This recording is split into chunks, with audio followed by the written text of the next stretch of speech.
Imagine you're sitting in class, watching the clock, just waiting for that bell to ring. Suddenly, the old intercom crackles to life. There's an announcement.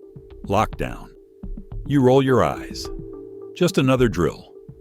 You and your friends start shuffling into position, maybe cracking a few jokes. Your biggest problem is the interruption. But then the announcement comes again. This time, the voice is trembling, high-pitched with a terror that is absolutely undeniably real.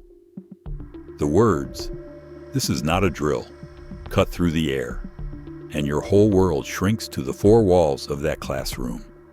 The jokes die. The silence that follows is heavier than anything you've ever felt.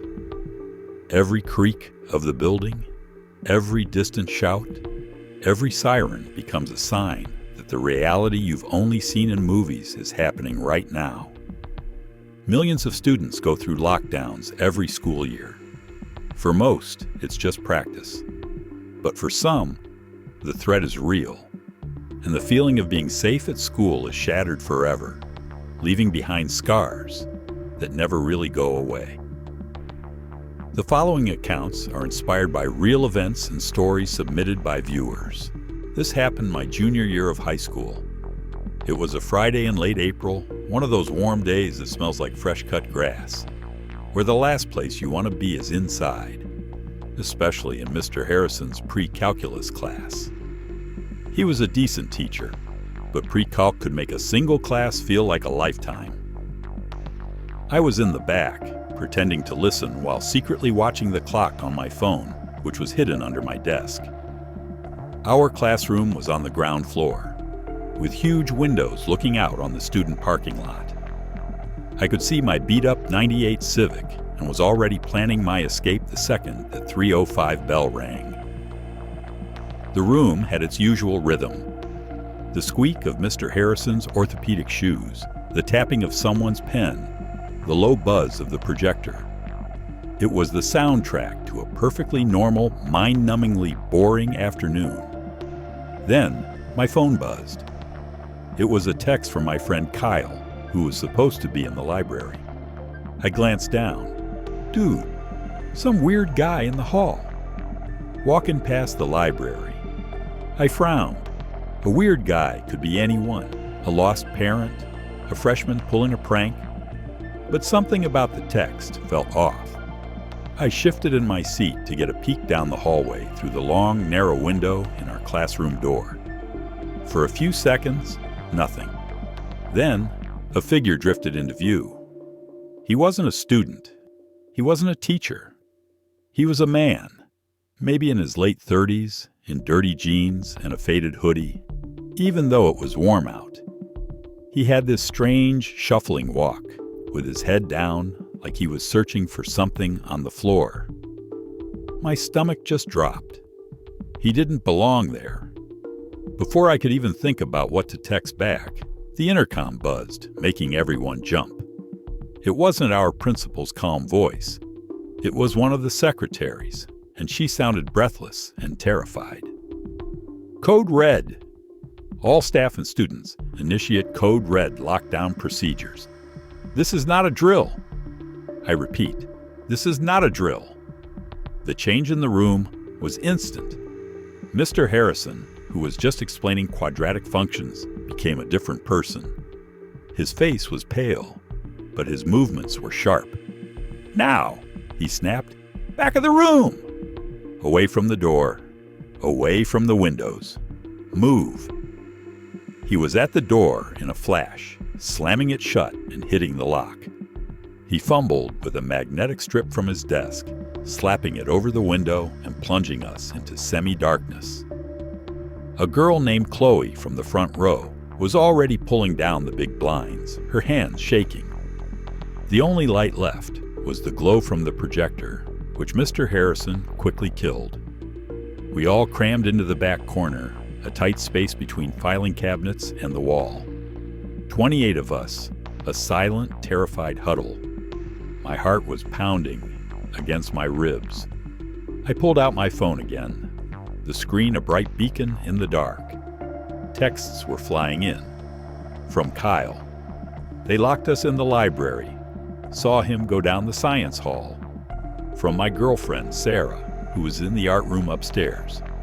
We're hiding in the kiln room. I'm so scared. The soccer team group chat was blowing up with rumors. Someone said he has a gun. No, a knife. My friend saw him trying car doors in the parking lot.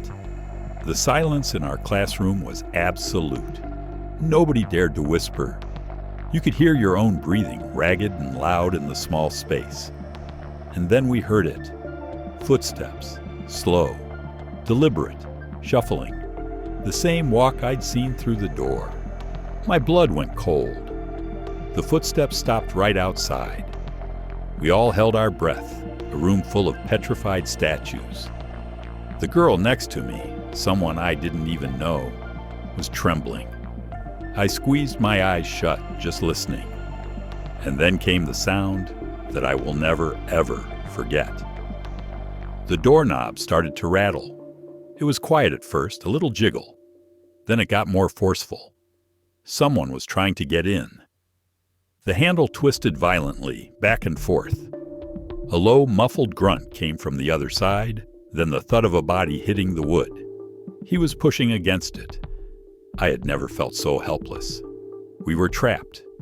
Fish in a barrel. Mr. Harrison crouched near the door, slowly put a finger to his lips, his eyes wide with the fear that matched all of ours. The rattling stopped. The footsteps shuffled away.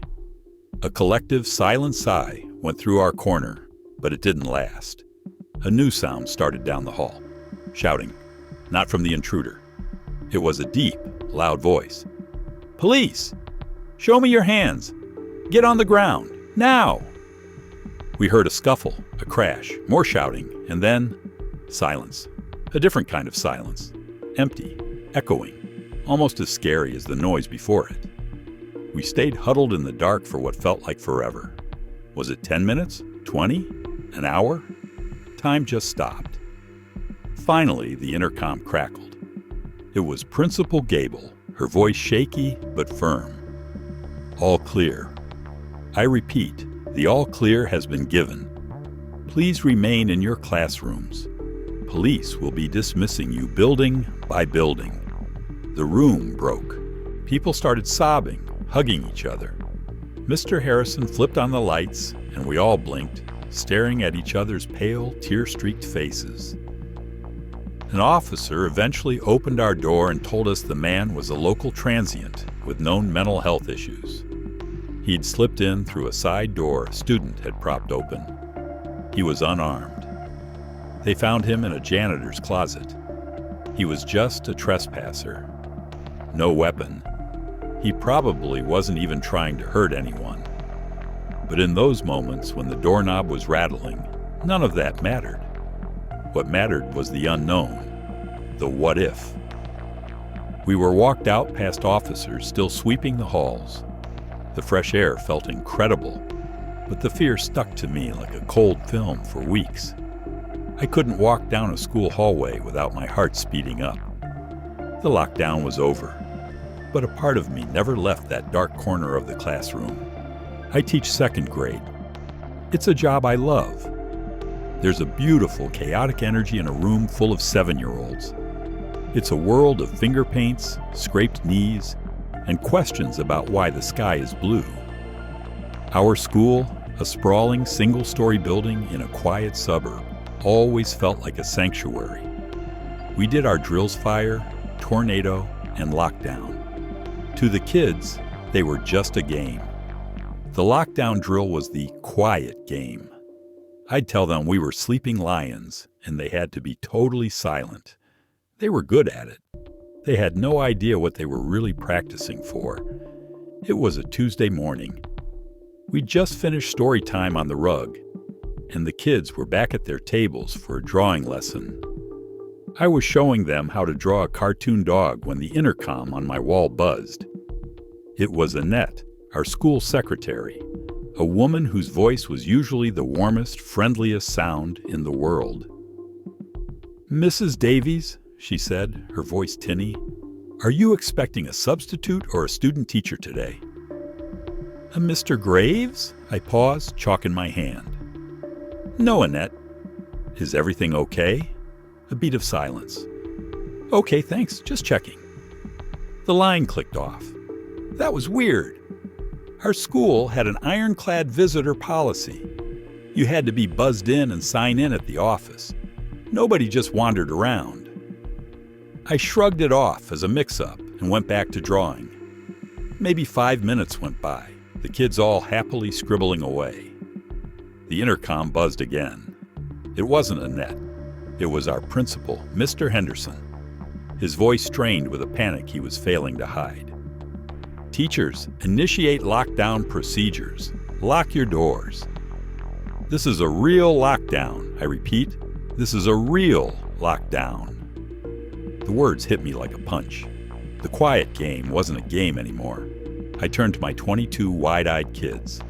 My heart was a jackhammer, but I forced my voice to be calm, almost cheerful. "Okay, everyone. Surprise! It's time for the super-secret, ultra-quiet game. Everyone to the reading corner now.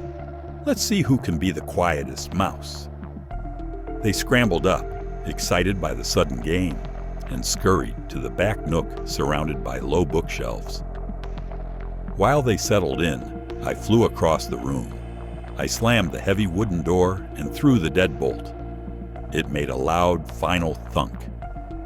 I raced to the windows and yanked the blinds shut, plunging the room into an eerie twilight. My hands were shaking so badly I could barely grip the cord. "Huddle together, my little mice," I whispered, forcing a smile as I joined them. And not a peep. That's when we heard him, a man's voice in the hallway, shouting. It wasn't just angry, it was unhinged. A stream of bizarre, disconnected phrases about angels and demons, fire and salvation. He was getting closer. Then, a loud bang.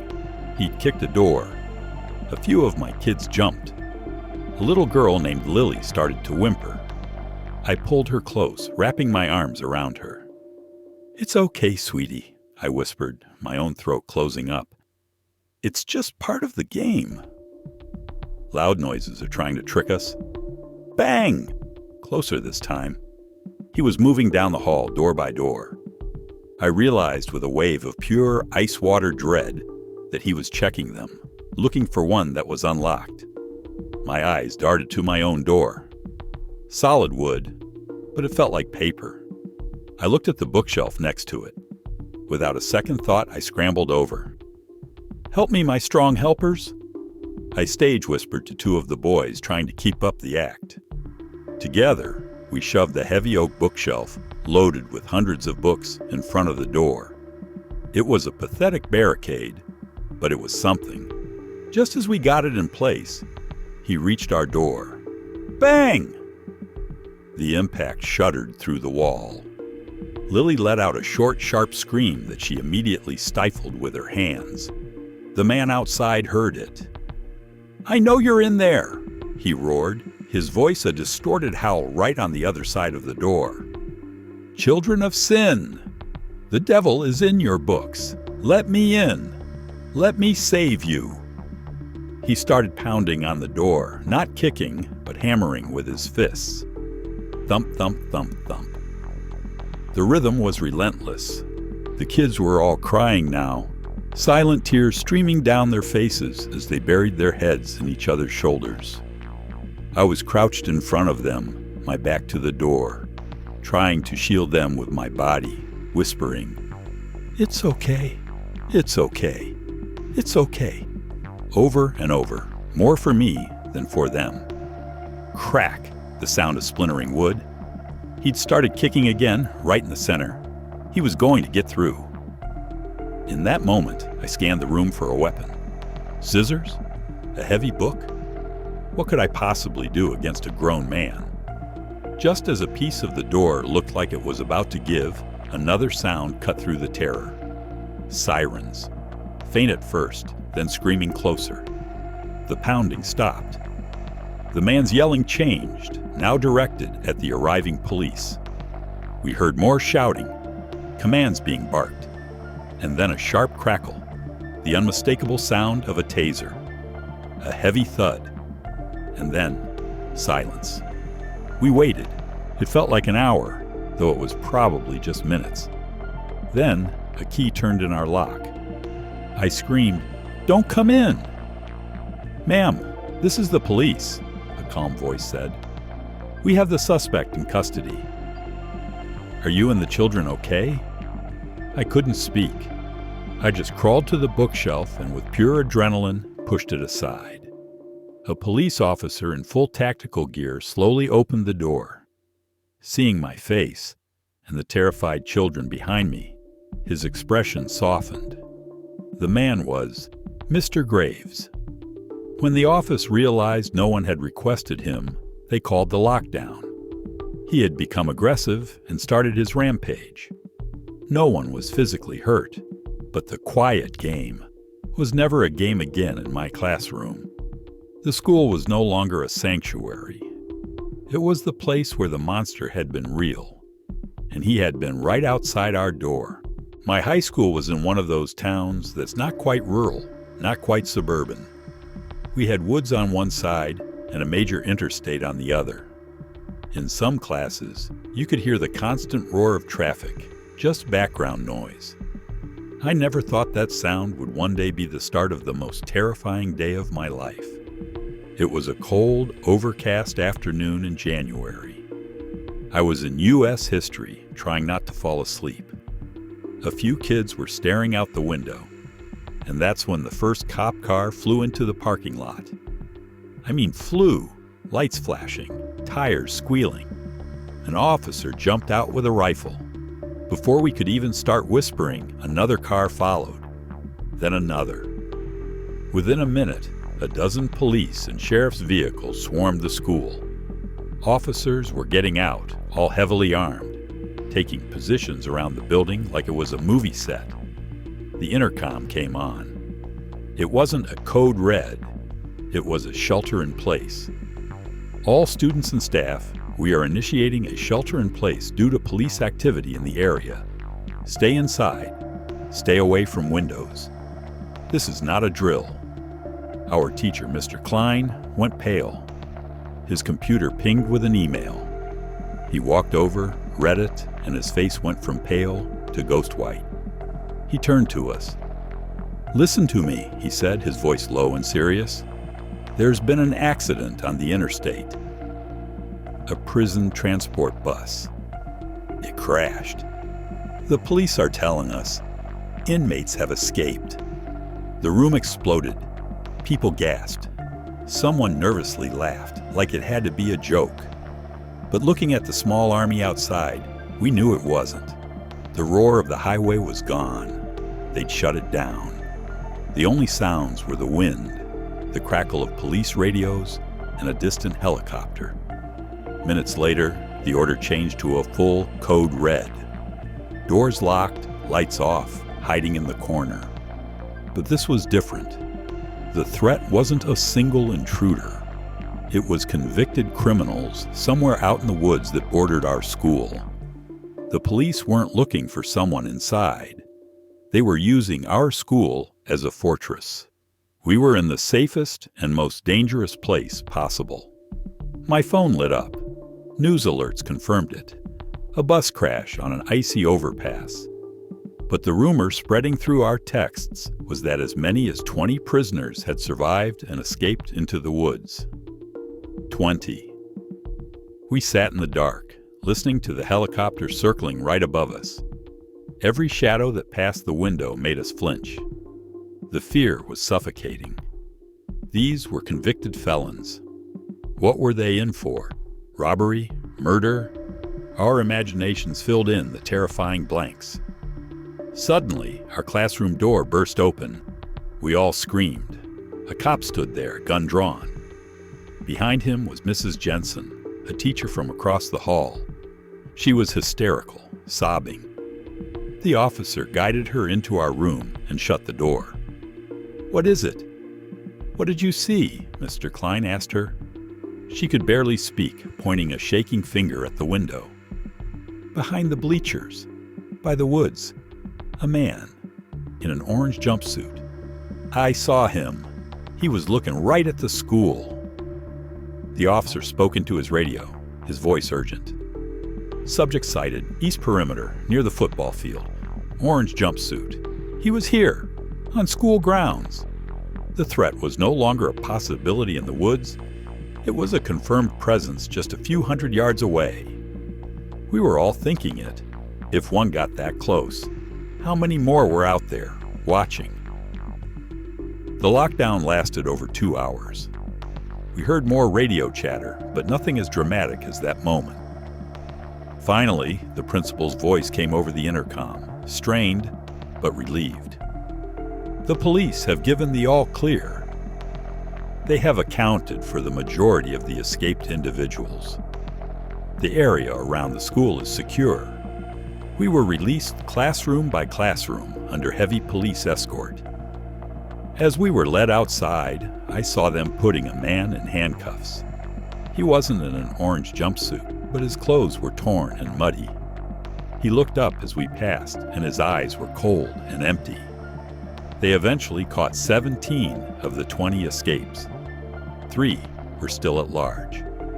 For weeks, our town was on edge. The school had been our shield, but it had also been the target. The horror was in those agonizing hours of knowing that just beyond the walls, monsters were real, and they were looking for a way in. The 5 minutes between classes in high school are organized chaos. The hallways are the center of the universe, a swirling vortex of gossip, laughter, and slamming lockers. I was a sophomore, standing at my locker right in the middle of it all. My friend Maya and I were laughing about something. It was a completely normal Tuesday. And then it wasn't. It started with a change in the noise. Down the hall, maybe 30 feet away, a scream cut through the chaos. Not a playful shriek. This was sharp, pure terror. The river of students parted around a single spot. Then another scream, this one choked with pain. The crowd pulled back, faces twisting from confusion to horror. Through the gap, I saw it. A boy from my English class was on the floor, clutching his stomach. A senior named Alex, a quiet kid who kept to himself, was standing over him. For a split second, I thought he'd just punched him. But then Alex straightened up, and I saw the glint of something in his hand, a knife. The blade was dark red. He didn't say a word. He just turned and ran, shoving through the panicking crowd and disappearing down another hall. The whole thing took maybe 10 seconds. For a moment, everyone froze. Then Mr. Davies, a teacher from a nearby classroom, came running out. He saw the boy on the ground and his face went white. "Lock down!" he bellowed, his voice cracking. "Get in a classroom! Get in, now!" Pure chaos. The hallway became a stampede of screaming, crying students desperate to get behind any closed door. Mr. Davies grabbed me and Maya and practically threw us into his classroom, shoving others in behind us. He slammed the door just as more kids sprinted past. We were huddled in Mr. Davies' room with about 15 other students. A girl was hyperventilating in the corner. 2 boys were pressed against the wall, their faces blank with shock. Maya was crying silently beside me. I couldn't get the image out of my head. The glint of the knife, the red stains spreading on the other boy's shirt. This felt different. We weren't hiding from a stranger. We knew what happened. The monster was a student, Alex. I'd seen him in the cafeteria that morning. The victim was a sophomore named Kevin. We'd seen the violence with our own eyes. The danger wasn't out there. It was one of us, and he was still somewhere in the building. The sirens were almost immediate. A news alert had already gone out, and my mom was frantically texting me. We heard the heavy thud of tactical boots in the hallway. An officer cracked our door open. "Stay put," he commanded. "We're clearing the building." Nobody moves. He shut the door, leaving us in silence. The waiting was torture. Was every footstep a cop? Or was it Alex? You just don't think about it. This basic trust you have that you're safe with the people around you. And in 10 seconds, he broke it for everyone. After what felt like a lifetime, the all clear came. Police escorted us out. The hallway was cordoned off with yellow tape. Paramedics were wheeling a gurney towards an ambulance. Outside, a sea of anxious parents was waiting. The second my mom hugged me, I finally broke down. We found out later Kevin survived. Alex was caught about an hour later in a park nearby. There were rumors of bullying, but no one ever got a clear reason why. School was closed for the rest of the week. When we went back, it was a different place. There were counselors everywhere. The hallways were quiet. People walked with their heads down. The lockdown wasn't just about hiding from a boy with a knife. It was about the moment we all realized that sometimes the danger is sitting right next to you in class. My name is Samir. This happened my sophomore year in World Cultures class. I actually liked that class. Our teacher, Miss Albright, was young and passionate, and she made learning about the world interesting. That day, we were having a calm, respectful discussion about major world religions. It was completely normal. And then it was shattered. It started with a voice, a man's voice from the hall, loud, angry, and getting closer. The whole class went silent, turning toward the door. Before Ms. Albright could even move, the lockdown alarm blared, a harsh, repetitive tone. "This is not a drill," a frantic voice announced. "Initiate lockdown. This is not a drill." Ms. Albright was incredible. Her face went from confused to pure, steely focus. "Go," she ordered, pointing to the back corner. "Now." Quietly. As we scrambled, she was already at the door, locking it and dragging a heavy bookcase in front of it. She hit the lights, and we were in that familiar, terrifying darkness. But this was different.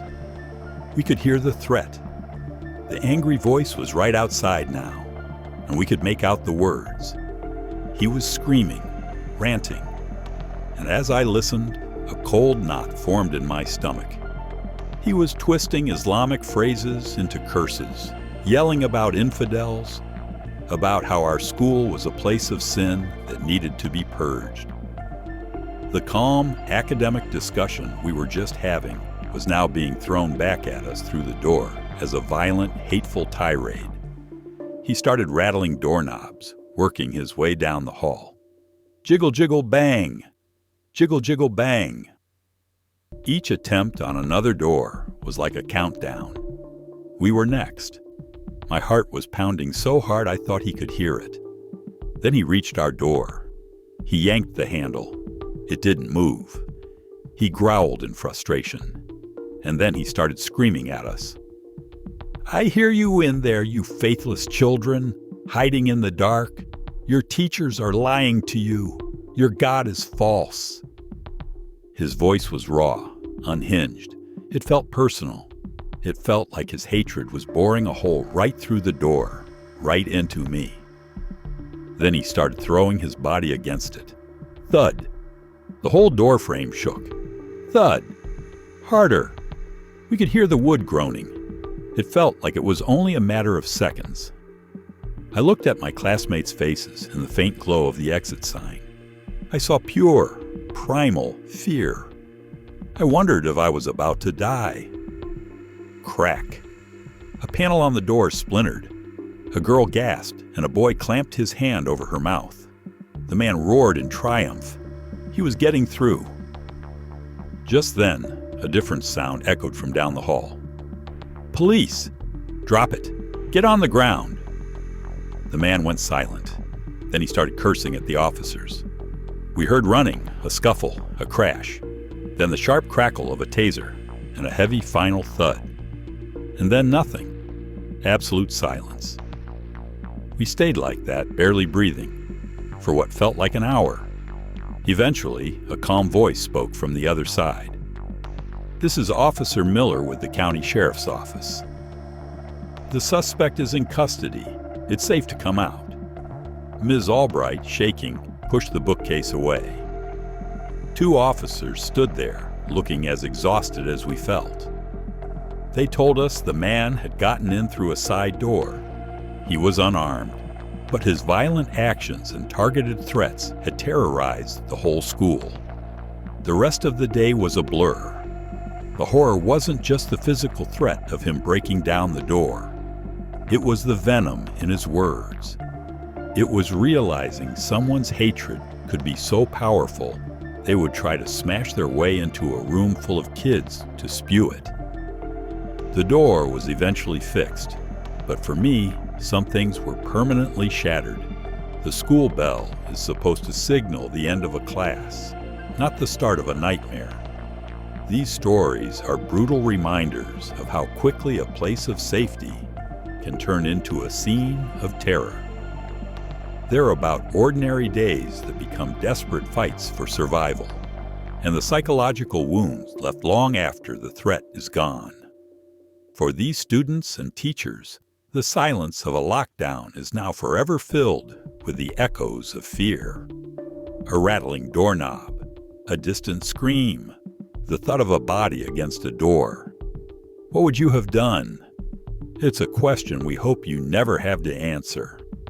Thank you for listening. If you have a true story you'd like to share, please send it to the email in the description below. And if these stories chilled you to the bone, hit that like button, subscribe for more true horror, and ring the notification bell so you never miss a new nightmare. Stay safe out there.